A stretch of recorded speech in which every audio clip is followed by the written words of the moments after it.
रहीम अस्सलाम वालेकुम।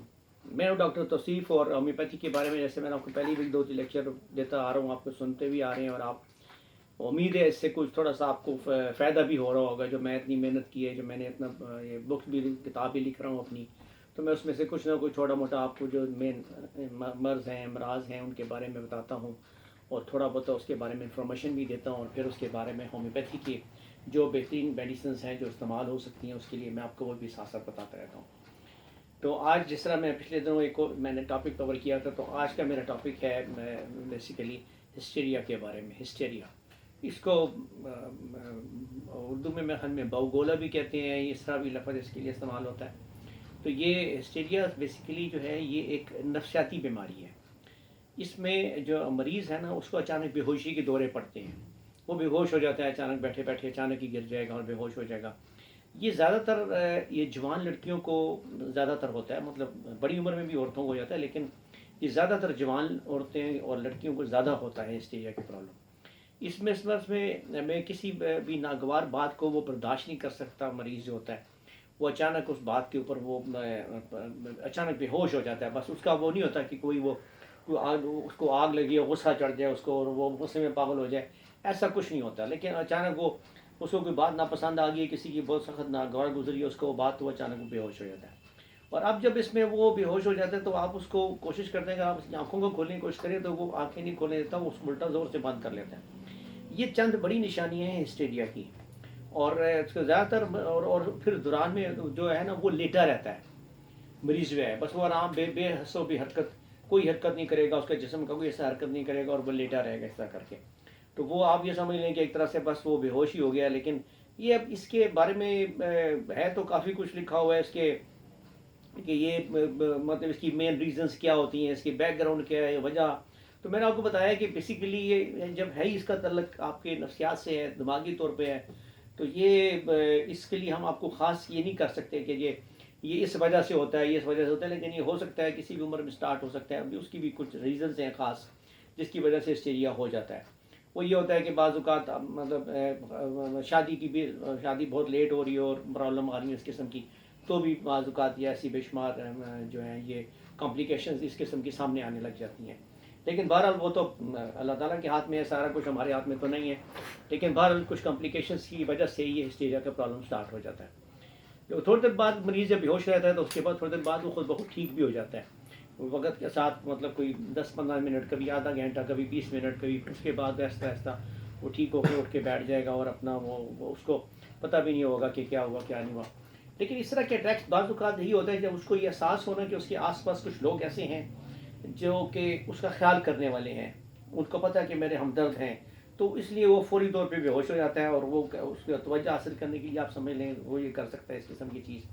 लेकिन वो बाद में जब ठीक भी हो जाता है तो इस तरह के अक्सर अटैक्स जो होते हैं ये चलते रहते हैं। लेकिन ये कोई इतना वो भी नहीं है, क्योंकि बाज़ औक़ात ये डेंजरस भी बन जाते हैं, ख़तरनाक इस वक्त में हो सकता है कि अचानक वो खड़ा है और उसको ऐसी कोई बात होगी तो वो गिर जाएगा, बेहोश हो जाएगा।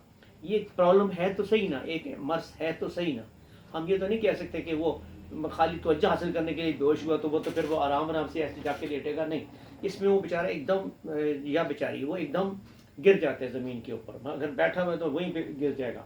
सो चोट भी लग सकती है उसको, ख़तरनाक किस्म की चोट भी लग सकती है। इसलिए ऐसे मरीज़ का ख्याल भी करना चाहिए, थोड़ा सा उसको एहतियात भी करनी चाहिए कि वो कहाँ बैठा है क्या नहीं है। अचानक किसी जगह पे अल्लाह न करे नीचे फ़र्श के किनारे हैं या कोई लोहे की चीज़ पड़ी हुई है और वो अचानक बेहोश हो जाए तो लाज़मी बात है खुदा न खास्ता उसके सर पे भी चोट लग सकती है और कोई और ज़्यादा बड़ी कॉम्प्लिकेशन भी बन सकती है।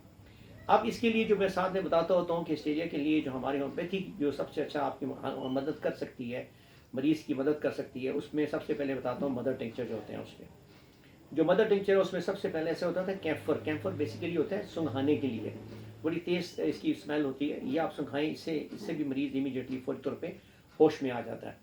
फिर है मॉस्कस, ये भी 3X में बड़ी ज़बरदस्त काम करती है, ये आप ला सकते हैं।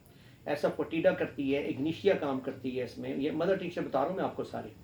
क्रुकोस्टेवा काम करता है इसमें, सेलिक्स नाइगर काम करती है इसमें, रेफनस काम करती है इसमें।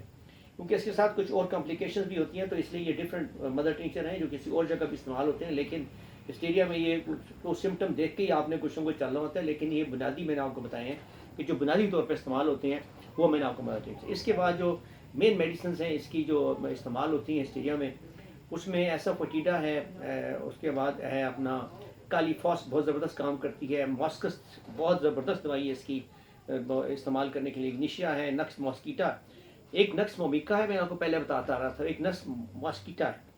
نکس ماسکیٹا جو ہے یہ زیادہ اس میں ہسٹیریا میں کام کرتی ہے بجائے نکس مومیکا کے، تو یہ آپ ضرور استعمال کرا سکتے ہیں۔ جلسیمیم میں اس کی ایک اور دوائی بھی ہے 5 ٹھیک، تو یہ 30 پوٹینسی میں آپ کو بتا رہا ہوں، یہ استعمال کرا سکتے ہیں آپ۔ کمبینیشن اگر آپ نے بنا کے دینا ہے اس کو امیجیٹلی، اگر جیسے کہ میں اپنی روٹین میں بتاتا ہوں کہ میں مدر ٹیچر، پھر مین میڈیسنس، پھر کمبینیشن، جو کمبینیشن ہے اس میں آپ اگنیشیا، نکس ماسکاٹا اور ماسکس یہ تینوں دوائیاں ملا کے اس کو دیں تو ہسٹیریا کے پیشنٹ کو بہت فرق پڑتا ہے، اور وہ بڑا جلدی ریکور ہونا شروع ہو جاتا ہے اس سے، اور وہ اس کے بعد کافی بہتر بھی ہو جاتا ہے وہ۔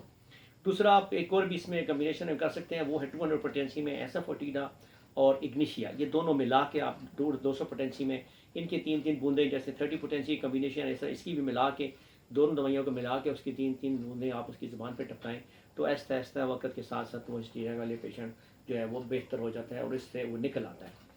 اس طرح جو بایو کیمک کی، جو میں آخر میں بتاتا ہوں تو آپ کو بایو کیمک کی دوائیوں میں سے سب سے زیادہ اچھی دوائی اس کے لیے کالی فاس ہے، وہ 3x میں استعمال کریں، اس سے آہستہ آہستہ بہت فرق پڑ جاتا ہے پیشنٹ کو، اور وہ بہت جلدی ریکوری کی طرف چل پڑتا ہے۔ اور دوسری ہے نیٹرم میں اور 3x میں، یہ بھی دوائی بڑا کام کرتی ہے 3x میں، یہ اس کے لیے ہسٹیریا کے لیے، تو یہ بھی آپ استعمال کرا سکتے ہیں۔ باقی اینڈ میں آپ کو بتاتا ہوتا ہوں ڈائٹ کے بارے میں، تو اس میں ڈائٹ اتنا وہ نہیں ہے خاص، لیکن پھر بھی انار اس میں بڑا کام کرتا ہے۔ انار کے جو پتے ہوتے ہیں، انار کے درخت کے پتے، ان کو ابال کے اس کا پانی پلائیں، اس سے بہت فرق پڑتا ہے ہسٹیریا کے پیشنٹ کو۔ اور لہسن کا استعمال ہسٹیریا کے پیشنٹ کے لیے بڑا اچھا ہوتا ہے، یہ اس کو بڑا فائدہ دیتا ہے، جو اس کو آپ مکس کر لیں کچے دودھ کے اندر، کچا دودھ لے کے اس میں کشمش ڈال دیں آپ، یہ اس کو پلائیں، اس سے بھی اس کو بہت فرق پڑ جاتا ہے۔ تو یہ تھی بنیادی چیزیں جو میں آپ کو بتاتا ہوتا ہوں اس کے بارے میں، پہلے میں نے آپ کو ذرا سے وہ بتایا، پھر اس کے بعد اس کی چیزیں بتا دیں، اینڈ میں بتا دیا کہ کھانے کے لیے بھی آپ یہ دے سکتے ہیں، لیکن پھر بھی اوور آل احتیاط ضرور کریں اس پیشنٹ کی، اس کے طرف توجہ رکھیں، اس کے جو مسئلے مسائل ہیں کوشش کریں ان کو حل کریں۔ تو کافی بے شمار ایسے مسئلے مسائل ہیں جو بعض اوقات شادی کے بعد اور اس کے کچھ عرصے کے بعد آہستہ آہستہ یہ بس خود بخود ختم بھی ہو جاتا ہے، ضروری نہیں ہے کہ یہ میڈیسن سے ہی یہ ٹھیک ہو جائے، لیکن یہ آہستہ آہستہ وقت کے ساتھ یہ چیزیں ٹھیک ہو جاتی ہیں، ہاں اگر وہ چند جو مین بڑی کمپلیکیشن ہیں ان کو بھی ختم کر دیا جائے۔ تو امید ہے مجھے آپ کو اس سے کچھ نہ کچھ فائدہ پہنچا ہوگا، اس مرض کے بارے میں انفارمیشن ملی ہوگی۔ تو نیکسٹ ویڈیو تک کے لیے مجھے اجازت دیجیے گا، اللہ حافظ۔